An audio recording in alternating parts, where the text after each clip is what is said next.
In the glitzy world of fame and fortune, sometimes a single conversation can alter the course of a celebrity's life forever.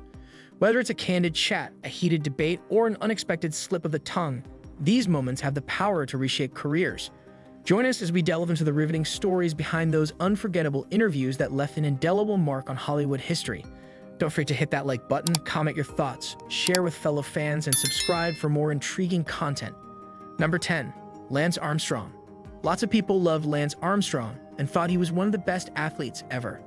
He was a hero because he beat cancer and became a major player in the professional racing world. Still, reports began to spread at that point that he had done all of this by using drugs.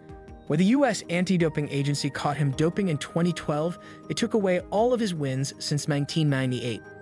Even though Armstrong denied the claims, Oprah Winfrey still did an interview with him in 2013.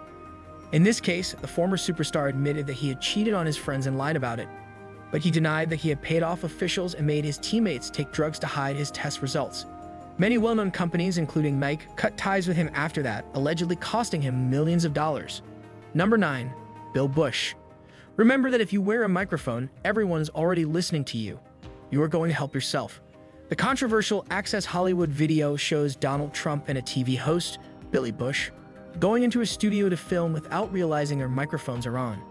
They go on and on about Trump's sexual crimes like grabbing women and how having power might let you do whatever you want. It happens on the bus where they are. Before they even meet Ariane Zucker, who plays Ariane Zucker on Days of Our Lives, they are already talking about how beautiful she is. This also takes place before they get off the bus. Bush was fired from his job as host of the Today Show because fewer people were watching, and he later quit his job. During talks since then, he has had to defend himself more than once. Number 8. 5 Seconds of Summer. It's a big deal that Rolling Stone magazine wants to meet your band.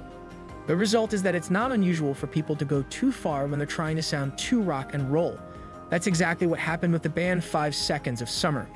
In a 2015 interview, the band did a lot of different things, such as comparing themselves to the Beatles and making fun of the American Music Awards, Justin Bieber, and their female fans, who make up the vast majority of their fans.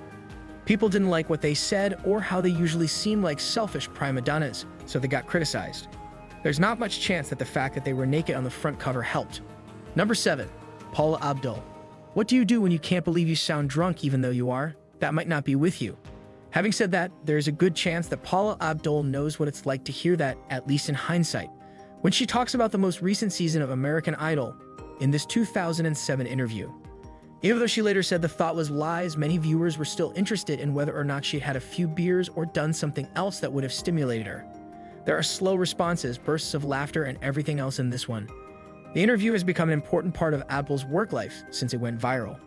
Following 2 years, she quit her job as a judge on American Idol because she didn't agree with how much she was paid, and she was not seen by the public for a while.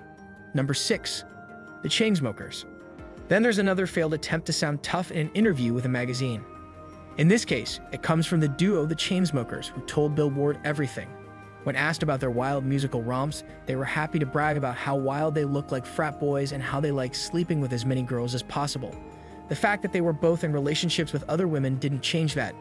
Many people didn't like the two of them, so they got a lot of bad press and were briefly talked about in the music world. Still, that doesn't mean we should be too hard on them, does it? They said something like, "We're just frat bro boys." Do you get what I mean?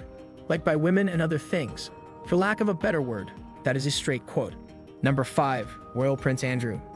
Following this interview, Prince Andrew finally chose to give up his public tasks for the royal family.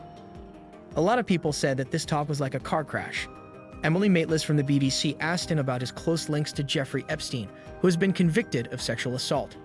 During the talk, many people raised their eyebrows at the prince's answer.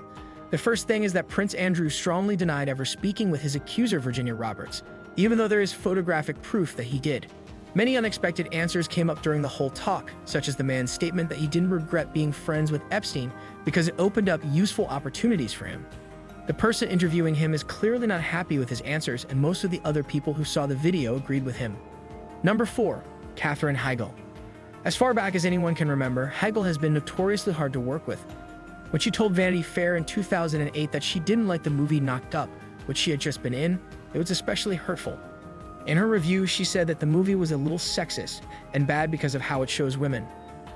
A lot of people were angry about this, especially since she had decided to be in the movie. The following year, she had a part in the movie The Ugly Truth, which got a lot of bad reviews for being biased against women. Because of the whole situation, filmmakers who were already hesitant to work with her now have even more reason to be wary. Number 3. Megan Fox. Most likely, it's not a good idea to say that the director you work with is like Hitler. This rule is universal and works in every case. In an interview with the British magazine Wonderland, Megan Fox, who plays Megan Fox in the movie Transformers, said this. While talking about Michael Bay's behavior on the set, Fox drew a comparison between the director and the Nazi leader, which was picked up by many news outlets. Because of this, she was fired from her job in the Transformers series, instead of by Bay. According to Bay, Steven Spielberg, who is the executive producer of the series, was the one who asked that she be fired. Since she did this interview, Fox hasn't had many big parts, but she has worked with Bay again on the Teenage Mutant Ninja Turtle movies, which Bay produced. Bay is in charge of making these movies. Number 2. Charlie Sheen. There have been many shocking and controversial things said and done by this person throughout their work. The reason he is on today's list, on the other hand, might surprise you. He told the world that he had HIV during an interview on Today in 2015. This conversation is being looked at because it is important. Some people praise his bravery, while others said it was terrible that it took him more than 4 years to tell anyone because they thought it could have put his sexual partners in danger. Some people also didn't like how Sheen spoke so calmly when he talked about his diagnosis and the trouble he was having with people who tried to blackmail him. Some people thought the talk made Sheen seem more like a person than ever before. For other people, it made his image even stronger as a dangerous person, especially when it came to other people's lives. Number 1. R. Kelly. There were still people who supported R. Kelly in the 2000s when it came to claims of sexual misbehavior, even though things are very different now. While he was originally charged in 2002, he was later found not guilty in 2008. An interview about the charges that happened the same year, on the other hand, made sure that Kelly's bad image would not be forgotten. When asked if he liked teenage girls, Kelly said, "When you say teenagers, how old are we talking?" Both the viewers and Torre, who was interviewing Kelly, were shocked by his answer, which added to the proof that he was in fact guilty. The famous quote changed how the press talked about him for years afterward. Share your thoughts and subscribe.